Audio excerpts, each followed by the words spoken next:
आई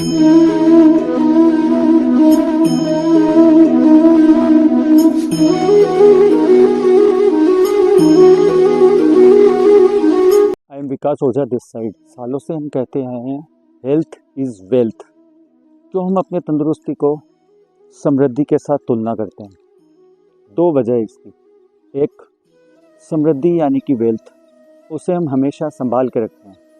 साथ ही साथ दूसरा कि वेल्थ यानी समृद्धि को कमाने में बहुत वक्त लगता है, खोने में वक्त नहीं लगता है। बस उसी तरह से भगवान ने हमें जो तंदुरुस्ती दी है, इतना सुंदर शरीर दिया है, इसे बनाए रखने के लिए अच्छा या तंदुरुस्त बहुत मेहनत करना पड़ता है, मगर इसे मैं कहूँगा बीमार करने के लिए बहुत कम टाइम लगता है। सवाल ये है कि आज हमारे पास वक्त भी है अपने शरीर के लिए। ज़्यादातर लोगों को जब मैं कहता हूँ अपने शरीर के लिए वक्त निकालिए, एक्सरसाइज कीजिए, योग कीजिए, वॉक पे जाइए, लोग कॉमनली मुझे कहते हैं सर हमारे पास वक्त नहीं है। लेकिन आप किस काम में बिज़ी हैं, ऑफिस में या पैसा कमाने में? मैं आपसे कहूँगा कि आप जो भी मेहनत करते हैं, आप जो भी कमाते हैं, किसके लिए कमा रहे हैं? अपने लिए नहीं, परिवार के लिए नहीं, बच्चों के लिए नहीं। सच तो यह है कि आप जो भी कुछ कमा रहे हैं वो बाद में सब कुछ डॉक्टर्स और अस्पताल को देकर जाने वाले। और अगर आप सही में जो कमाते हैं उसे एंजॉय करना चाहते हैं अपने लिए और अपने परिवार को लेकर, तो आपको अपने तंदुरुस्ती के लिए वक्त निकालना ही पड़ेगा। आप अपनी लाइफ में सब कुछ पॉसिबल कर सकते हैं अगर आपका शरीर आपका साथ देगा। आपकी गोल्स, आपके सपने या परिवार के साथ वक्त बिताना, चाहे जो भी आपके दिल की इच्छाएं हैं, सब कुछ हो सकता है जब आपका बॉडी आपका साथ दे। यहाँ पर बॉडी को लेकर कुछ पॉइंट्स मैं आपके साथ शेयर करूँगा, जो आप अपनी लाइफ में ऐड करेंगे तो आप देखेंगे कि उससे आप बहुत जल्द एक अलग ही फिटनेस की लेवल को, हेल्थ को पा सकते हैं। सबसे पहले अपनी बॉडी को हमेशा एक्टिव रखें। आपकी उम्र चाहे जो भी हो, एक एक्टिव लाइफ जीना बहुत ज़्यादा ज़रूरी है। जब आप अपनी बहू को ऑर्डर देते रहते हैं और खुद टीवी देखते रहते हैं और कहते रहते हैं कि हाँ बहू पानी लाना, उससे बहू तंदुरुस्त होती है। पॉसिबल हो तो कहीं पर भी चल कर जाइए। Walking is one of the best exercise you can give to your body. लेकिन आज थोड़ा सा भी चलने की जब बात आती है, हम टू व्हीलर निकाल देते हैं या गाड़ी, या मैं कहूँगा ड्राइवर को बुलाते हैं। ड्राइवर थोड़ा सा गेट से आगे पीछे क्या हमें ड्रॉप किया, तुरंत चिल्लाते हैं गेट पर उतारो, मगर वो 2 स्टेप्स भी हम चलना नहीं चाहते हैं। मैं कहूँ कि आज लिफ्ट कितनी ज़्यादा लोगों की हेल्थ एक्चुअली बिगाड़ चुकी है। जो लोग लिफ्ट का इस्तेमाल करते हैं ना, बाद में उन्हें लिफ्ट ही देना पड़ता है। ज़रा सोच कर देखिए कि सीढ़ियाँ एक्सरसाइज के लिए इतना ब्यूटीफुल माध्यम है, लेकिन आजकल हर जगह हम लिफ्ट का इस्तेमाल करते हैं। भले ही कोई टावर्स में आप काफ़ी ऊंचे फ्लोर पर जा रहे हैं तब तक ठीक है, लेकिन एटलीस्ट 1 या 2 फ्लोर्स तक तो आप चढ़कर जा सकते हैं, या थोड़ा सा उससे ऊपर है तो एटलीस्ट उतरते समय आप ज़रूर सीढ़ियों का इस्तेमाल कर सकते हैं। सो इसी जगह आप अपनी बॉडी को एक्टिव रखेंगे, आपका बॉडी ज़रूर आपका साथ देगा। कोई भी बीमारी, कोई भी तकलीफ़, हाँ आराम ज़रूरी है, लेकिन उसके साथ साथ अपने बॉडी को एक्टिव रखना, तो ये मानकर जीना कि मैं अपने सभी काम कर सकता हूँ, मैं बिना सपोर्ट जी सकता हूँ, ये बहुत ज़्यादा ज़रूरी है। इससे आपकी पूरी बॉडी का कंट्रोल माइंड के पास होता है। जब बदलाव यहाँ आएगा तो बदलाव आपकी बॉडी में ज़रूर आने वाला है। बहुत सालों पहले, साल 2001 अर्थक्वेक एक्सपीरियंस किया था। उस सुबह मैं अपने दोस्तों के साथ क्रिकेट खेल रहा था और हमारी सोसाइटी में वो सारे लोग जो कभी लकड़ी लेकर चलते, वो व्हील चेयर लेकर जाते थे, उन सभी को मैंने दौड़ते हुए देखा था। ये कैसे पॉसिबल है कि वो सारे लोग एक झटके में दौड़ने लगे थे? मतलब बहुत साफ था, बदलाव यहाँ आया था। आप दवाई करवाते हो या ट्रीटमेंट्स, मगर ये बहुत ज़्यादा ज़रूरी है कि आप अपने माइंड से पॉजिटिव रहें, ऑप्टिमिस्टिक रहें। आप ये मानते रहें कि मैं ठीक हो सकता हूँ, कि जो भी मेरी बीमारी या तकलीफ़ है वो दूर हो सकती है। जब आप इस बिलीव के साथ जीना शुरू करेंगे तो आपका बॉडी भी आपको साथ देगा। क्यों पता है? हर क्षण तो हर पल आपके अंदर, क्या आपको पता है कि सेल्स यानी कि कोशिकाएं मर रही हैं। हज़ारों तो लाखों सेल्स हर सेकंड आपके अंदर मर जाते हैं। But the good news is कि हर सेकंड नए सेल्स बनते भी हैं, यानी कि नए कोश बन भी तो रहे हैं। और ये जो नए कोश बनते हैं, माइंड का साइंस और साइकोलॉजी आज इतना आज आगे निकल चुका है, जो हमें समझाता है कि उस समय जो विचार आपके जो होंगे, जो भावनाएं आपकी होगी, नए सोल्स और नए कोश वैसे ही बनते हैं। अगर आपके नेगेटिव विचार और नेगेटिव भावनाएं हैं तो वो नए सेल्स, नए कोश जो बनते हैं वो भी कभी बीमारी वाले अनहेल्दी बनते हैं। और अगर आप टोटली पॉजिटिव हैं तो जो नए सेल्स बन रहे हैं, खुश हैं, तो वो सेल्स भी खुश होते हैं, यानी कि मैं कहूँगा कि हेल्दी बनते हैं। इसकी एक सिंपल एग्जांपल है, जब आपके सामने एक फेवरेट डिश रखी जाती है, अभी आपने खाया भी नहीं है, लेकिन क्या उससे पहले से आपके अंदर, आपकी पूरी बॉडी में एक खुशी की लहर नहीं आ जाती है? यानी कि अंदर जो सेल्स हैं वो खुश होना शुरू हो चुके हैं, क्योंकि उन्हें पता है कि उनकी फेवरेट चीज़ उसकी खाने को उससे मिलने वाली है। तो हाँ, हर एक पल की आपकी सोच आपके नए सेल्स बना रही है, और जो आपके नए सेल्स बन रहे हैं वो हमेशा खुश रहेंगे, पॉजिटिव रहेंगे, तो वो भी तंदुरुस्त बनेंगे। तो आपको क्या इसका अंदाज़ा भी है कि जब एक ग्रुप ऑफ सेल्स, कोश इकट्ठा होते हैं तो बॉडी में एक टिश्यू बनता है। ग्रुप ऑफ टिश्यू जब इकट्ठा होंगे तो एक मसल बनेगा। ग्रुप ऑफ मसल जब इकट्ठा होंगे तो बॉडी का एक पार्ट बनेगा, और जब बॉडी के सभी पार्ट इकट्ठा होंगे तो पूरा शरीर बनेगा। मतलब ये हुआ कि हर दिन कुछ सेल्स मरकर यदि नए सेल्स बन रहे हैं, तो कुछ वक्त के अंदर नए टिश्यूज़ बन रहे हैं, कुछ वक्त के अंदर नए मसल्स बन रहे हैं, कुछ वक्त में कुछ नया बॉडी पार्ट, तो कुछ वक्त में पूरा नया शरीर बन जाता है। और इसका सिंपल प्रूफ ये है कि साल या 2 साल पहले का आपके चेहरे का फ़ोटोग्राफ और 2 साल बाद का आपके चेहरे का फ़ोटोग्राफ, क्या उसमें बदलाव है? तो ये प्रूव हो रहा है कि हमारे अंदर कुछ न कुछ हर क्षण बदल रहा है। Change is always constant. बदलाव इस संसार का नियम है। तो अब जिस तरह से आप तंदुरुस्त थे कभी, और आपके अंदर कोई बीमारी अगर आई है और ये बदलाव अगर आया है, तो ये भी तो बदलाव है, पॉसिबल है। तो अभी अगर कोई बीमारी है, क्या फ़र्क पड़ता है? तंदुरुस्ती भी तो वापस आ सकती है, क्योंकि अगर तंदुरुस्ती हमेशा नहीं रही और बीमारी आई, तो बीमारी भी तो कैसे हमेशा रहेगी? उसे भी तो जाना है। हमारा शरीर बना है अपने आप को नेचुरली ठीक करने के लिए।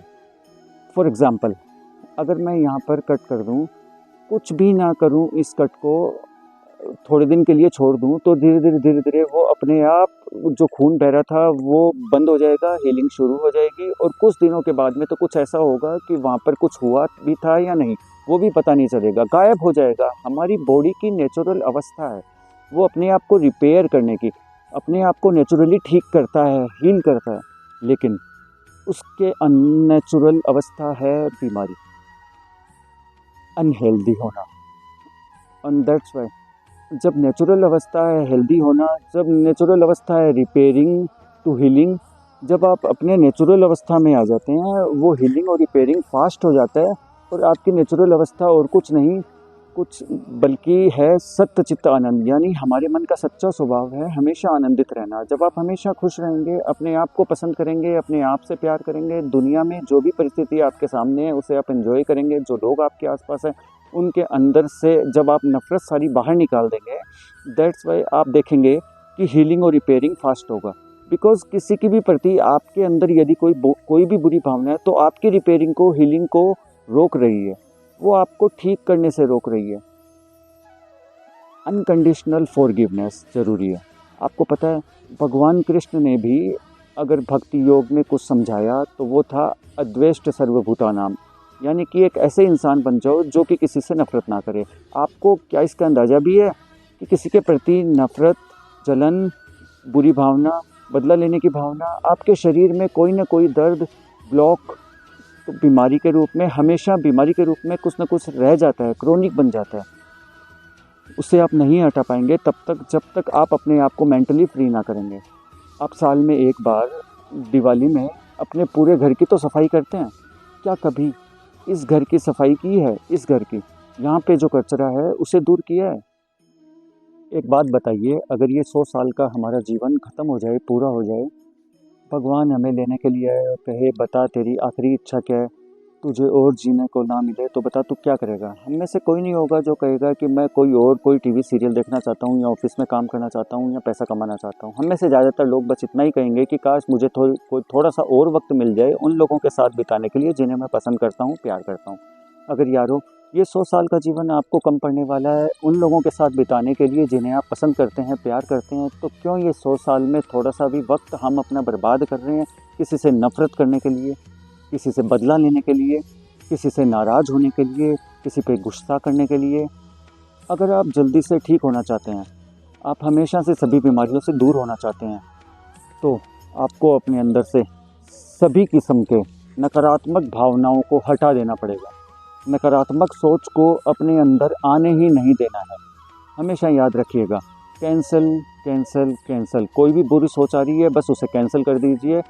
बस उसके बजाय दो अच्छी बात, दो अच्छी सोच, ज़रूरत पड़े अपने भगवान का नाम ले लीजिए। जो करना पड़े करो, लेकिन अपने अंदर से उस कचरे को वापस ना आने दीजिए। ऑटोमेटिकली हीलिंग शुरू हो जाएगा। मौका मिले आंखें बंद करके ऐसे कोई भी लोग जिनके प्रति नफरत है उन्हें मन से माफ़ कर दीजिए। मिलकर माफ़ी दे दीजिए, माफ़ी मांग लीजिए।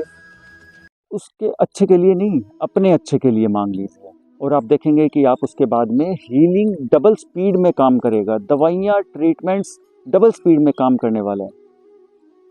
लेट हो जाओ उससे पहले आज से इस पर एक्शन लेना शुरू कर दो।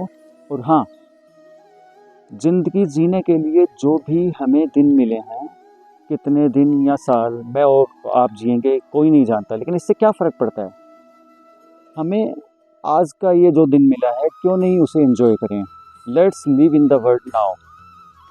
जब आप अपने पास्ट और फ्यूचर के बारे में सोचते हैं, अतीत और भविष्य के बारे में सोचते हैं, तभी आप दुखी होते हैं और परेशान होते हैं।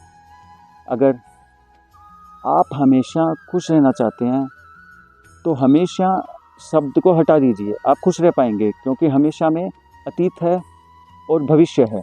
अतीत और भविष्य को याद करेंगे तो अतीत को याद करके तो डिप्रेशन और दुख आता ही है, भविष्य को याद करके चिंताएं सताती है। तो क्यों नहीं उन दोनों को छोड़कर अपने आज में जीना शुरू करें। आज का ये जो मौका मिला है, जीने का दिन मिला है, क्यों ना उसे एंजॉय करें। Today is a present. Present यानी कि गिफ्ट है जो कुदरत ने हमें दिया है। और इसी के साथ ज़रूर अपने आप को लायक बनाइए कि उनका आशीर्वाद आपको मिले। यानी कि मैंने कितने सारे लोगों को देखा है जो हर दिन पान मसाला, सिगरेट या फिर कोई बुरी आदतों में फंसे हुए हैं। फिर उन्हें कोई बड़ी बीमारी हो जाती है, अस्पताल में एडमिट किया जाता है और अस्पताल में जब वो एडमिट है उधर बाजू में भगवान का फोटोग्राफ लगाएंगे, दिया करेंगे और भगवान से प्रार्थना करेंगे हर दिन, भगवान कुछ चमत्कार कर दो। आपको लगता भी है भगवान इनके लिए कुछ करने भी वाले हैं। ये तो ऐसी बात हो गई, आप पढ़ाई नहीं करते, फिर एग्ज़ाम देने चले गए और रिज़ल्ट के दिन मंदिर में जाके भगवान से प्रार्थना करें कि भगवान मेरा रिज़ल्ट बहुत अच्छा आ जाए। समझिए, मैं जो बातें आपको बता रहा हूँ सच है कि वो मैं नहीं बता रहा, वो कुदरत भगवान ही है जो मुझे अलग अलग समय मैसेजेस देते हैं कि लोगों तक क्या मैसेजेस पहुँचाने हैं। लेकिन एक सवाल, अगर मैंने अपने शरीर, अपने गले, अपने आवाज़ को उतना तंदुरुस्ती ना रखा कि यह काम मैं कर सकूं, तो क्या भगवान मुझे चाहकर भी निमित्त बना पाएंगे इस काम के लिए? शायद नहीं। बस उसी तरह से आपको भी वो आशीर्वाद दे सकते हैं, ब्लेसिंग्स दे सकते हैं, चमत्कारिक रूप से आप ठीक भी हो सकते हैं। सवाल ये है कि आप ऐसी ज़िंदगी जी रहे हैं कि उनके आशीर्वाद आपको मिले। क्या आप ऐसी ज़िंदगी जी रहे हैं कि हम अपने आप को लायक भी बना सकें उनके चमत्कारों के लिए? अपने अंदर से सभी बुरी आदतों को दूर कर दीजिए। तंबाकू, गुटखा, सिगरेट, शराब, व्हाटएवर इट माइट बी, उसे अपने आप को उससे आज़ाद कर दीजिए। क्योंकि कोई भी किस्म की अशुद्धियाँ, इम्प्योरिटीज़ आपके उसके साथ के कनेक्शन को तोड़ रही है। और साथ ही साथ वक्त निकालिए हर दिन अपने शरीर के लिए। आप मंदिर में जूते पहनकर क्यों नहीं जाते? आप कहेंगे क्योंकि हमारे भगवान वहाँ रहते हैं, इसीलिए साफ़ सुथरा रखना ज़रूरी है। क्या आप ये नहीं मानते कि आपके भगवान आपके अंदर भी रहते हैं? और जब यह सच है तो आपको नहीं लगता कि ये शरीर भी उसका मंदिर होगा? इसे भी साफ़ सुथरा रखना चाहिए, इसकी देखभाल करना हर दिन, इसे फिट रखने के लिए सिर्फ वही चीज़ें खाना जो हमारे लिए सही है। कोई गलत चीज़ों को अपने शरीर में ना डालना। उससे भी बढ़कर हर दिन कहीं वॉक, कभी योग या जो भी प्राणायाम ही सही, वो कोई भी रूप में हो सकता है। अगर आपने शरीर के लिए जब वक्त निकालते हैं, ऑटोमेटिकली उसके रिजल्ट्स आपको दिखेंगे, तुरंत नहीं दिखेंगे।